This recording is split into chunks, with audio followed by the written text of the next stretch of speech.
క్రీస్తు నామమున ప్రియ సహోదర సహోదరులకి వందనాలు. ప్రియులరా, గతములో దేవుని యొక్క వర్తమానాన్ని మనము ప్రకటన గ్రంథం 17వ అధ్యాయం చివరి వరకు ధ్యానం చేసుకున్నాం. ఈ దినము 18వ అధ్యాయంలోకి మనం వెళ్దాం. 17వ అధ్యాయంలో రోమా ప్రభుత్వం యొక్క చరిత్ర చాలా విశ్లేషణ చేశాను. చరిత్రకు దేవుడు ప్రవచనాలు ఉన్నాయి, అవి ఏ విధంగా నెరవేరుతూ ఉన్నాయో అవి మనం చూస్తూ ఉన్నాం, కళ్ళ ద్వారా చూస్తూ ఉన్నాం. దేవుని యొక్క రాకడ దినాల్లో ఉన్నాం. క్రూర మృగము సైతానుడు అనేవాడు ఈ లోకానికి రాబోతూ ఉన్నాడు. వాడిని అంత్యక్రీస్తు అంటాం, క్రూర మృగము అంటాం, ఘట సర్పము అంటాం, అబద్ధ ప్రవక్త అంటాం. ఇలా వివిధ రకాలుగా బైబిల్ గ్రంథం వర్ణిస్తూ ఉంది. కాబట్టి ఈ పరిస్థితులు చూస్తూ ఉంటే నిజంగా ప్రభు యొక్క రాకడ దగ్గరలో ఉన్నది అని తప్పనిసరిగా మనకు అనిపిస్తూ ఉంది. మనకు తెలియకుండా ఏమీ చేయడు ఆయన అని, అది కూడా బైబిల్ గ్రంథంలో తన ప్రవక్తలకు తెలియకుండా ఏమీ చేయడు అనేటువంటి ఆ భాగాలు కూడా రాయబడ్డాయి. ఇప్పటికైతే మనకు తెలియదు ప్రభు యొక్క రాకడ ఎప్పుడు అయినది, కానీ ఇప్పుడు మనం చనిపోతాం మనకు తెలియదు కనుక సిద్ధపడి ఉండవలసిందిగా దేవుడు కోరుతూ ఉన్నాడు. పిల్లరా, ఈ దినము దేవుని యొక్క వర్తమానము ప్రకటన గ్రంథం 18వ అధ్యాయము 3 వచనాలు చదువుకుందాం. చదువుకొని ముందుకు వెళ్దాం. అటు తర్వాత మహా అధికారము గల వేరొక దూత పరలోకము నుండి దిగివచ్చుట చూచితిని. అతని మహిమ వలన భూమి ప్రకాశించెను. అతడు గొప్ప స్వరముతో ఆర్భటించిట్లనెను, మహాబబులోని కూలిపోయెను. అది దయ్యములకు నివాస స్థలమును, ప్రతి అపవిత్రాత్మకు ఉనికిపట్టును, అపవిత్రమును అసహ్యమునైన ప్రతి పక్షికి ఉనికిపట్టును ఆయను. ఏలైనగా సమస్తమైన జనములు మహోద్రేకముతో కూడిన దాని వ్యభిచార మద్యమును త్రాగి పడిపోయిరి. భూరాజులు ఆమెతో వ్యభిచరించిరి. భూలోకమందుని వర్తకులు దాని సుఖభోగముల యందు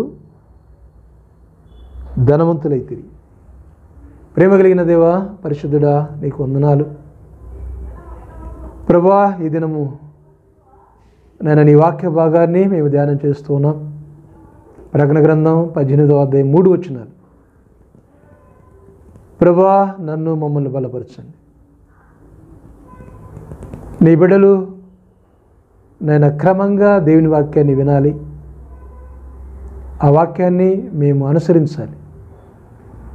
అలా బలపరచమని ప్రాధాయపడుతూ అయ్యా నీకు స్తోత్రం చెల్లిస్తూ యేసు నామమున ప్రార్థించి వేడుకొనుచున్నాము తండ్రి, ఆమేన్.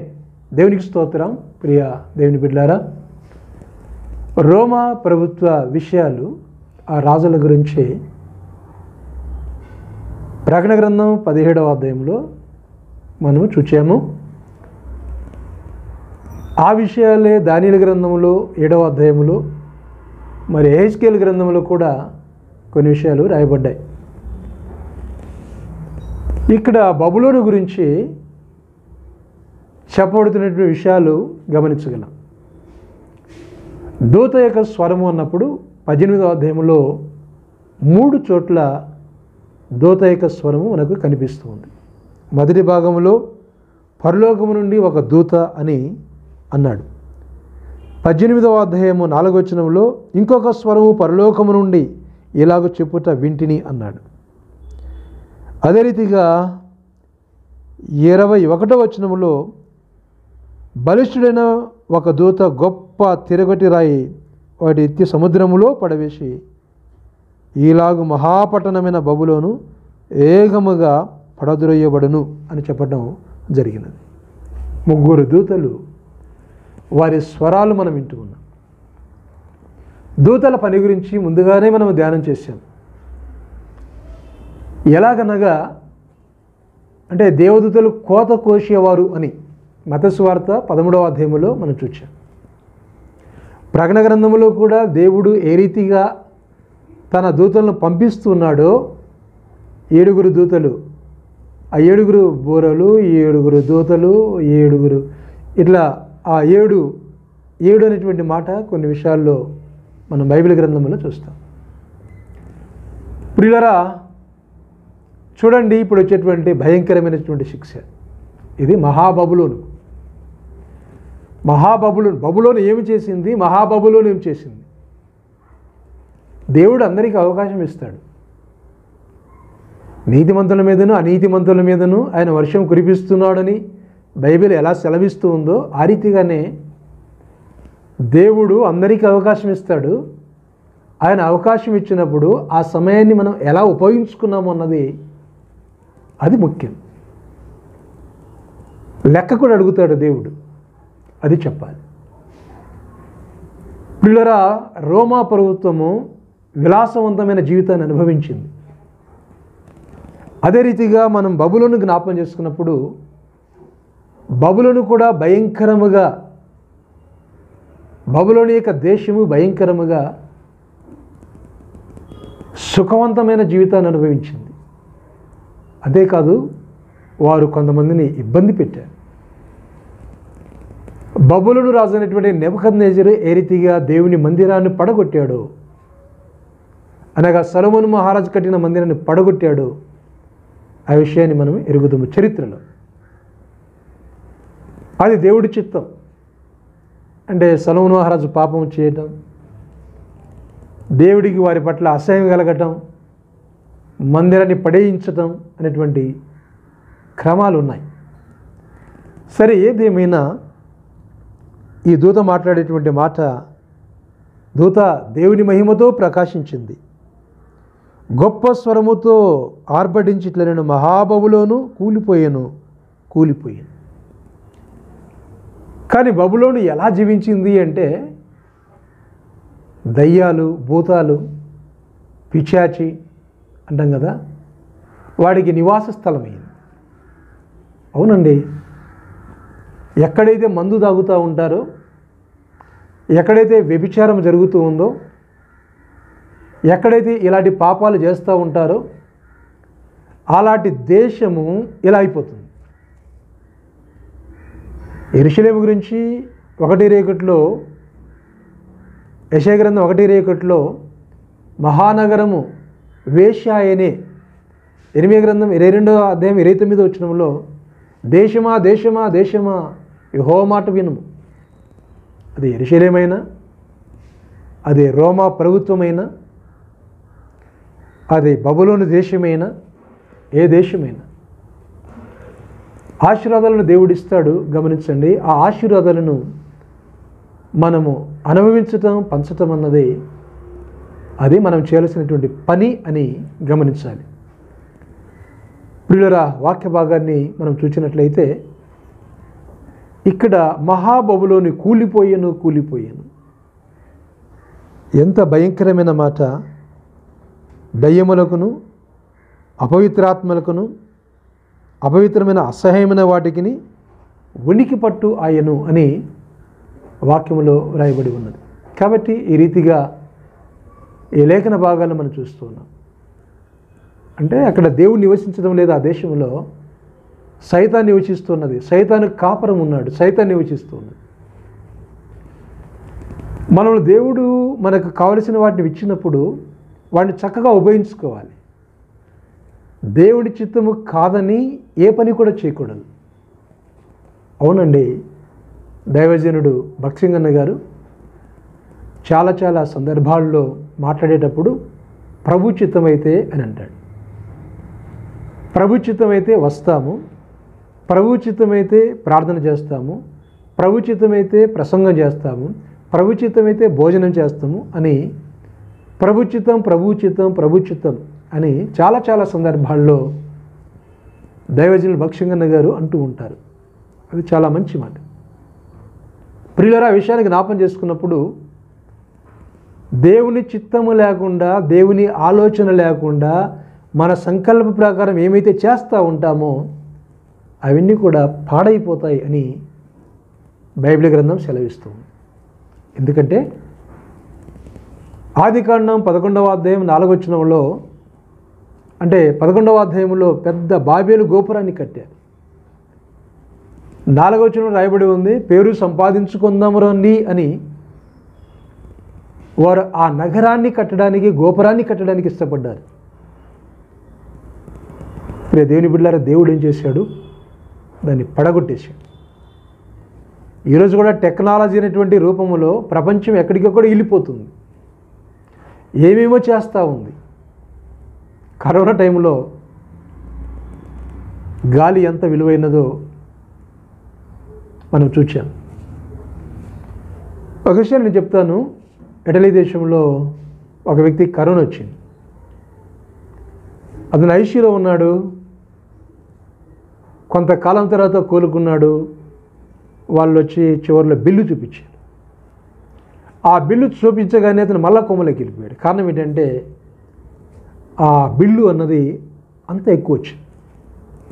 తర్వాత రికవర్ అయ్యాడు. రికవర్ అయిన తర్వాత చూసినప్పుడు అతను అన్నాడు,